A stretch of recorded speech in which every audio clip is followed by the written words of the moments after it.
बिस्मिल्लाहिर्रहमानिर्रहीम, अस्सलाम वालेकुम। मैं आप सबको अल्लाह और उसके प्यारे नबी सल्लल्लाहु अलैहि वसल्लम का वास्ता देकर ये रिक्वेस्ट कर रहा हूं कि 1.5 से 2 मिनट की एक नन्ही मासूम गुड़िया की ये वीडियो जरूर देखिएगा। मैंने आज से पहले कभी ये दरखास्त नहीं की कि मेरे चैनल को सब्सक्राइब कीजिए, मुझे फॉलो कीजिए। मैं आज भी ये रिक्वेस्ट नहीं कर रहा, सिर्फ मिन्नत करके आप सबसे ये दरखास्त है कि प्लीज 1.5 से 2 मिनट की ये वीडियो देखिए। आपको समझ में आ जाएगा कि मुझे तकलीफ क्या है, मुझे किस चीज की अजियत है, मुझे किस चीज का दुख है और मैं क्यों चाहता हूं कि हक खतीब नाम का फितना अपने इख्तिताम को पहुंचे। ये वीडियो मुलाहिजा कीजिए।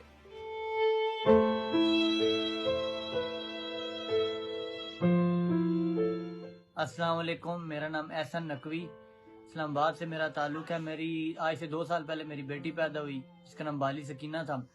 तो हमें डॉक्टर ने कहा कि इसकी हार्ट बीट बहुत तेज है, इसके दिल में सुराख है। हमें किसी ने कहा कि एक दरबार है कोई बलावड़ा शरीफ, वहाँ पर कोई पीर साहब बैठते हैं, तो आप बच्ची को वहाँ पर ले जाएं।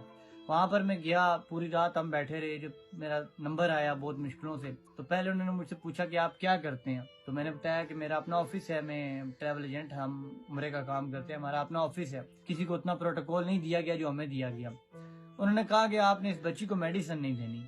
हमने कहा कि अगर आप हमें बताएं मेडिसिन भी साथ हम जारी रखें, साथ दम भी करें। उन्होंने कहा नहीं, मेडिसिन आपने जरा भी बच्ची को नहीं देनी, हॉस्पिटल नहीं लेके जाना अगर आपने बच्ची को ठीक चाहते हैं।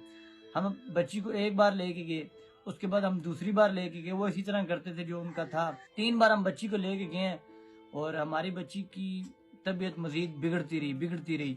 आखिर में हमारी बच्ची की घर में ही ऐसी कंडीशन हो गई, सांस बिल्कुल बंद हो चुका। उस टाइम हम हॉस्पिटल लेके गए, बच्ची हमारी डायरेक्ट वेंटिलेटर पे चली गई। मेरी बेटी की डेथ हो गई है।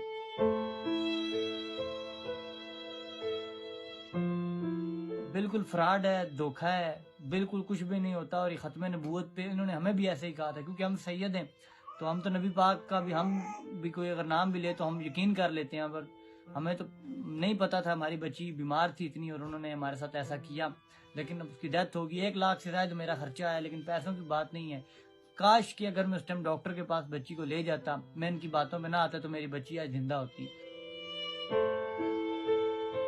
जो मेरी वीडियो देख रहे हैं, काइंडली सबसे मेरी इल्तमास है कि इनसे बचें, इन ठगबाजों से बचें। ये कुछ भी नहीं करते। हमारे साथ भी इन्होंने ऐसे ही किया था, जिस तरह आज लोग वहां पर जाके पागल हुए हैं, हम भी वैसे ऐसे ही थे। लेकिन हमें आज जब मेरी बच्ची की डेथ हुई, मुझे पता लगा ऐसा कुछ नहीं है। तो काइंडली मेरी जिससे जो ये देख रहे हैं, सब इनसे बचें।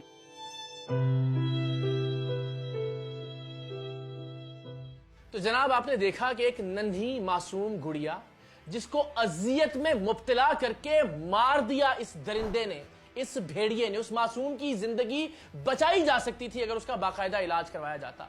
और आप सब जानते हैं कि जब दिल के आर्जे में कोई नन्हा मासूम बच्चा मुब्तला होता है तो उसको सांस में कितनी तकलीफ होती है, वो कितनी अजियत और कितनी तकलीफ से गुजरता है। और ये प्यारी आंखों वाली मासूम सी गुड़िया किस कदर तकलीफ में मुब्तला होकर इस दुनिया से गई, इसलिए कि इस बदबख्त ने, इस बेगैरत ने उसका दुनियावी इलाज रुकवा दिया, सिर्फ इसलिए कि इसका बाप इस खबीस को पैसे देता रहे। अब शायद आपको अंदाजा हो कि मुझे क्यों लगता है कि इस फितने के अड्डों को बंद होना चाहिए। मैं क्यों बार बार दरखास्त करता हूं इस मुल्क के उलमा से, इस मुल्क के मशाइख से, इस मुल्क के अवाम से कि कम से कम इस्लाम के नाम पर तो ये कत्ले आम करने की इजाजत मत दीजिए। अल्लाह और उसके रसूल के वास्ते अपना अपना किरदार अदा कीजिए। मैं इंशाअल्लाह अजीज अपने वादे के मुताबिक 23 मार्च को कल्लर सैयदा के हक खतीब के अड्डे के बाहर जा रहा हूं।